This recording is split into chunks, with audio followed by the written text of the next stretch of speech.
আসসালামু আলাইকুম। আমি আমাদের একজন ফলোয়ার ভাই, একজন দর্শক, নিয়মিত দর্শক, তার একটা পাঠানো মন্তব্য ধরে আমি এই আলোচনা আগাতে চাই। পাপন হটাও, ক্রিকেট বাঁচাও, নান্নু হটাও, ক্রিকেট বাঁচাও।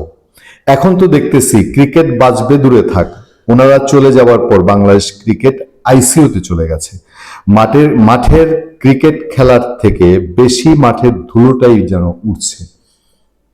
কতটা আফসোস থাকলে একজন প্রবাসী ভাই বাংলাদেশের ক্রিকেটের অবস্থা দেখে এই মন্তব্য করতে পারেন। বাংলাদেশের ক্রিকেটকে নিয়ে যেই তামাশা শুরু হয়েছে, সেই তামাশার শেষ ক্রিকেটের সর্বনাশ না করে বোধহয় সমাপ্তি হবে না। খবর হচ্ছে অনির্দিষ্টকালের জন্য স্থগিত বিপিএল। বাংলাদেশ ক্রিকেট বোর্ডের পরিচালক নাজমুল ইসলামের বিতর্কিত মন্তব্য এবং ক্রিকেটারদের অনড় অবস্থানের কারণে এক কঠিন সংকটে পড়েছে দেশের ক্রিকেট। দীর্ঘ টানাপোড়েন আর মাঠের লড়াই বর্জনের পর অবশেষে বাংলাদেশ প্রিমিয়ার লিগ বিপিএল এর চলমান আসর অনির্দিষ্টকালের জন্য স্থগিত করার সিদ্ধান্ত নিয়েছে বিসিবি।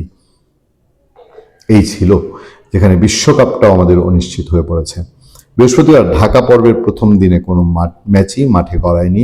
দুপুরে নোয়াখালী এক্সপ্রেস ও চট্টগ্রাম রয়্যালসের মধ্যকার ম্যাচের পর সন্ধ্যায় সিলেট টাইটান্স ও রাজশাহী ওয়ারিয়র্সের হাই ভোল্টেজ ম্যাচটি পণ্ড হয়ে যায়।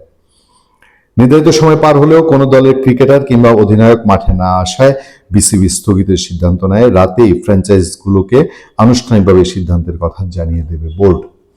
পরিস্থিতি সামাল দিতে বিসিবি আজ নাজমুল ইসলামকে অর্থ কমিটির চেয়ারম্যানের পদ থেকে সরিয়ে দিলেও ক্রিকেটারদের শান্ত করা যায়নি। ওই যে ভারত বিরোধী একটা স্লোগান আছে না, যে স্লোগান দিয়ে রাজনীতিতে সুবিধা করা যায়, তো নাজমুল ইসলাম বোধহয় ভারত বিরোধী স্লোগান দিয়ে ক্রিকেটেও সুবিধা করতে চেয়েছিলেন। তিনি তামিম ইকবালের একটা মন্তব্যের কারণে তাকে ভারতের দালাল বলে বসলেন, যেটা কতটুকু জ্ঞান থাকলে একজন মানুষ করতে পারে আপনারা সহজে অনুমান করতে পারেন।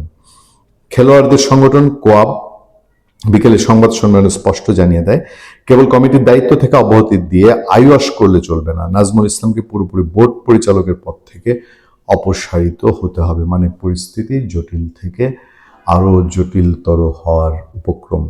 এই নিশ্চয়তা না পাওয়া পর্যন্ত কোনো ম্যাচেই অংশ নেবে না ক্রিকেটাররা।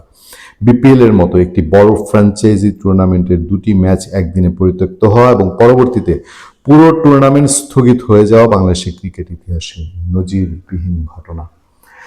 দর্শক, শুরুতে আমি আমাদের ফলোয়ার ভাইয়ের যে মন্তব্যটি করেছিলাম, পাপন হটাও, পাপন হটাও, তারপর নান্নু হটাও, নান্নু হটাও, আমি তো মনে করি এই দায়ভারের জন্য আসিফ আসিফ নজরুল তো মাত্র অল্প কয়েকদিনের উপদেষ্টা। হ্যাঁ, এর মধ্যেও তিনি বিভিন্ন রকম উল্টাপাল্টা বক্তব্য দিয়ে আলোচিত সমালোচিত হয়েছেন। তিনি আইসিসির একটা ভেতরকার আলাপচারিতা নিয়ে তার বক্তব্যেরই পাল্টা বক্তব্য দিয়েছে প্রধান উপদেষ্টার উপপ্রেস সচিব।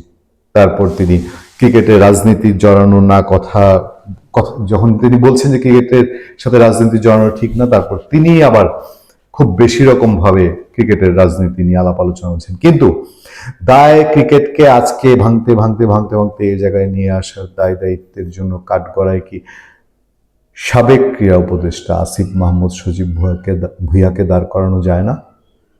ভালো থাকবেন, সুস্থ থাকবেন। আপনার সাথে আমি আতিক রহমান, পূর্ণিয়া।